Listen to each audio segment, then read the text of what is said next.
Digital editor Andrew's toy. The Auto Geek reviewer's dilemma.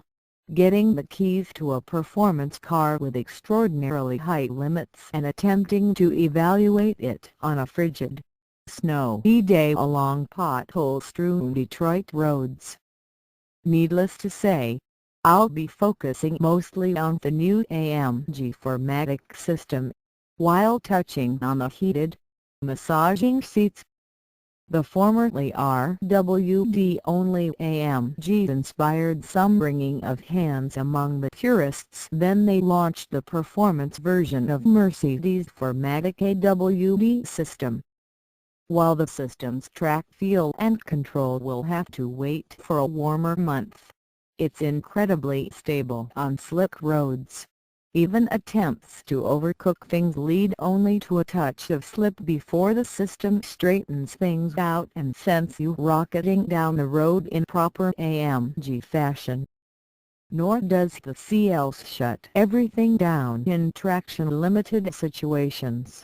Torque is instantly available as soon as the car finds a wheel with some semblance of grip. And it finds its footing in a hurry. Make no mistake, this is an AMG Benz, and that instantly available torque comes on like the cannon blast once you're pointed and planted. If 4Matic takes any of the fun out of street driving, there's zero chance you'll notice the fantastic exhaust bark, quick, precise steering and brakes that make you worry more about the guy behind you than the guy in front of you are pure, undiluted AMG. Inside, the story is a bit different. It's funny to note how far Mercedes has taken its latest offerings, the redesigned C-Class and S-Class, particularly through the lens of how dated the CL's interior seems by comparison. It's not low rent or anything, but there are black plastic buttons and dull, straight edges where the C-Class has brushed metal switchgear and swoopy, dramatic curves. The C doesn't have the presence or the engine of the CL63, of course, but the accommodations will have any CL's intender glancing at a C400 on the showroom floor with a sticker $70,000 less wondering which one is the real luxury car. That is, at least until they choose pulse massage on the seats and stomp on the accelerator on an open stretch of highway. Then it all becomes much clearer. Online features editor JLINGMAN. I was never a fan of the spaceship shape of the CLs, but throw a few AMG touches on it and does look a lot better. Those black rims really make the difference. I do like the new front end better than the last design. It brings the whole package together much better. Still, despite the roof flowing all the way to the trunk, there still isn't much headroom in back. I had 4 people stacked in for a lunch run, and our art assistant Nick Booms had to crane his neck sideways. He's 6'3", so tall, but not that tall. Otherwise, the interior is great. I used the massaging seats on every single drive. That, mixed with the heating function, makes for a relaxing sit in traffic. The steering wheel feels just right in the hand and I always like the flattened bottom. It makes ingress and egress easier, too. Love the carbon fiber accents. I'll take them anywhere, anytime. Looking at the specs, I don't think it really felt like 577 HP. I didn't hammer on it too much, considering the cold and unexpected potholes, but it definitely wasn't wholly crack fast, which I expected. Marks are always more luxury than sport, except for maybe the C63 AMG, and this continues at Mantra. Those low-pro tires do transmit much of the bumpiness to the cabin. Not too much noise though. Only when you get into that pedal do you hear a lot of action. Ah, the radar cruise control. It feels really weird on the expressway. It'll stay at a speed and follow the car in front, naturally, but it also steers around turns for you. Sort of. I put the cruise on when I was heading home late and noticed the wheel moving on its own. It didn't really keep me centered in the lane though, and I was half-fighting it most of the time. At one point, I let it go completely, and it made a few turns before telling me to put my hands back on the wheel. I'm not sure if you can turn off the auto steering effect, but either go all the way or don't do it. The BMW M6 Grand Coupe starts at $116,000. It's only a few % off from that. So I suppose this Mercedes is priced right, if you're into that sort of thing. Mark was always a little more luxe than sport. BMW's the opposite. Take your pick. Associate Editor Graham Kozak. I have somewhat mixed feelings about the CLs. The sculpted, some might say over-sculpted four-door coupe incarnation of the Stout E-Class. Its lines swoop and flow toward prominent rear haunches that I suspect will look dated in a few years, long after the car's original owners/leasers have upgraded. The Buick Avenir concept takes the CL's plot and runs with it to better effect, but either way, it's dramatic. It makes a statement, a very expensive one, and that seems to be its sole reason for being. Not that there's anything inherently wrong with that. But this isn't the CLS. It's the CL63 AMG S-Model. And that means it's a lot of fun once you find an open road and let it stretch its legs.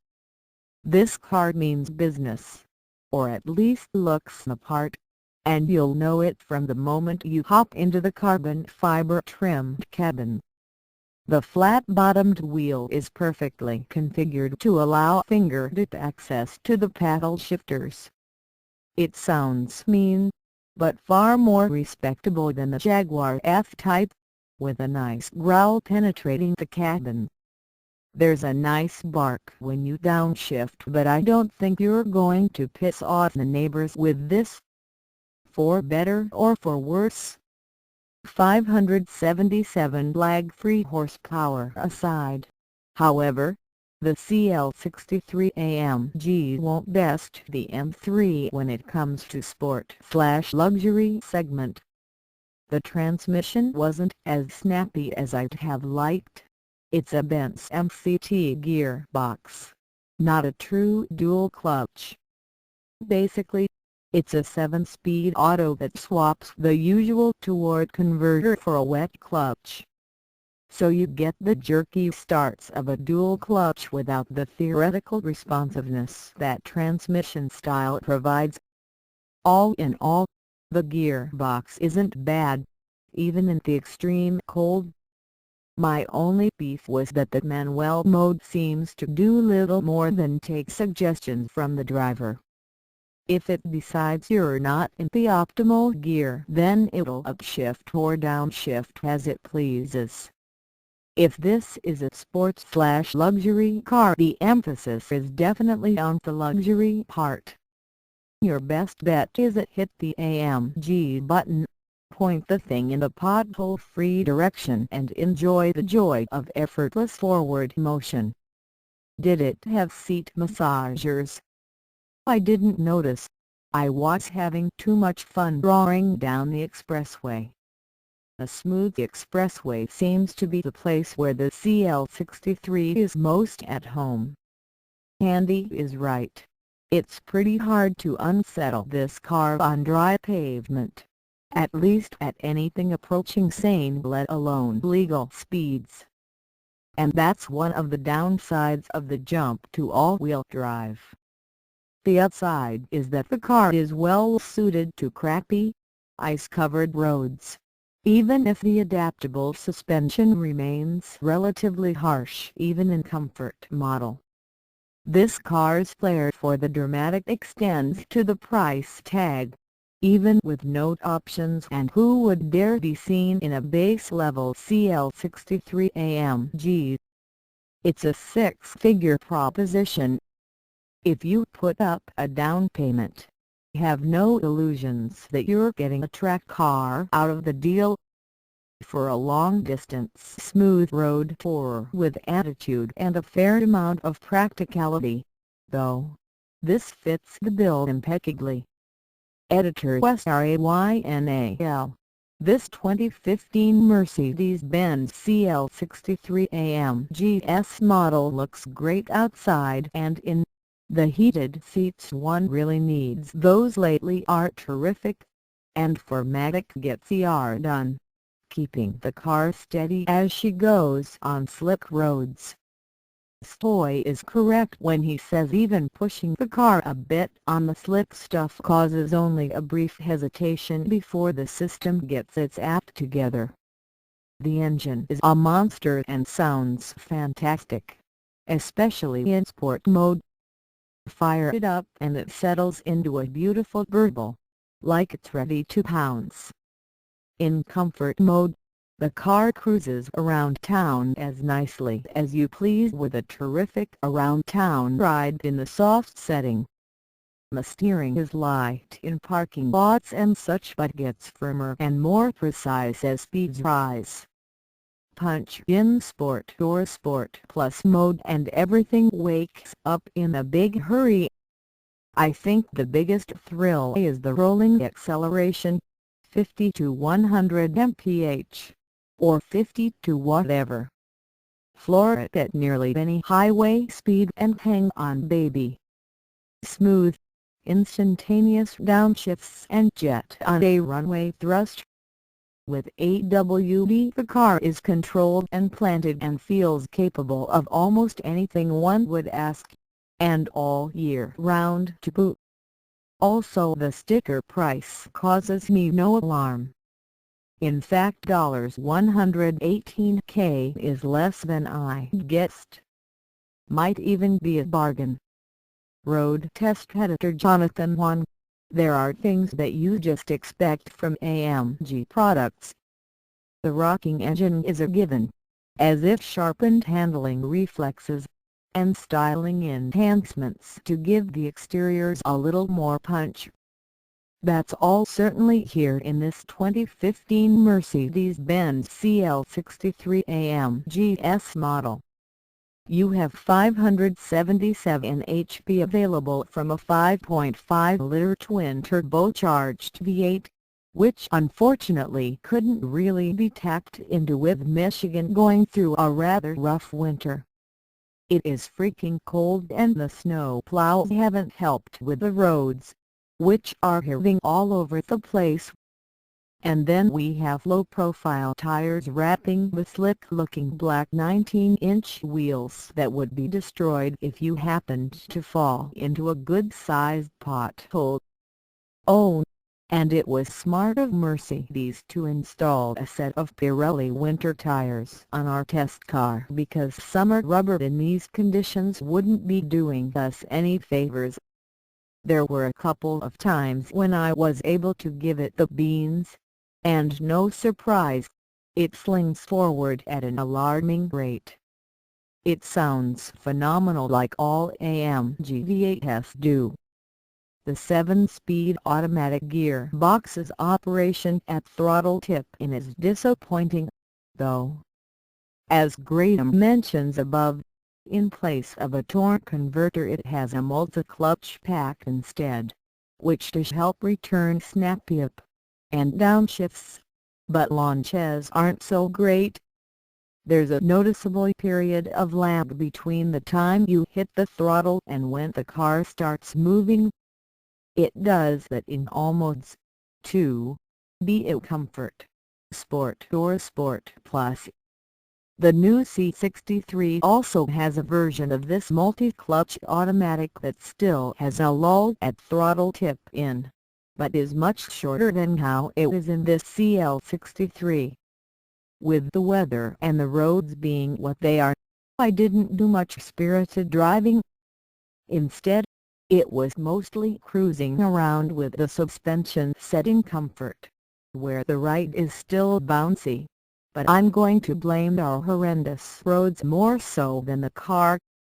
But even on better conditioned roads, I would expect a firmer ride with the skinny sidewall tires. I will have to echo Andy's opinion on the interior that does look aged with the phone dial pad on the center stack and not so luxurious looking plastic finishes. After spending time in an S-Class and C-Class, it's a bit of a shock to the system when you jump into a CLS. However, the carbon fiber trim does look good and the front sport seats are both supportive and comfortable. It's still a looker from the outside, but needs a freshening inside. The engine is a rock star, but the transmission needs some tuning to help smooth out launches. This generation has been around since the 2011 model year, so I'm sure we'll be seeing a new generation of CLs in the next year or so, when I'm guessing my complaints will be quickly vanquished. Options: P02 Premium Package including ventilated front seats, active multi-contour driver's seat, power folding mirrors, electronic trunk closer. Keyless Go $3,740 H73 carbon fiber interior trim $2,850 driver assistance package including Distronic Plus with steering assist, active blind spot assist, active lane keeping assist, BAS Plus brake assist system with cross traffic assist, Pre-Safe Plus with rear impact protection, Pre-Safe Brake with pedestrian recognition $2,800 665 19-inch AMG cross-spoke forged black wheels $2,200 P02 package discount -$560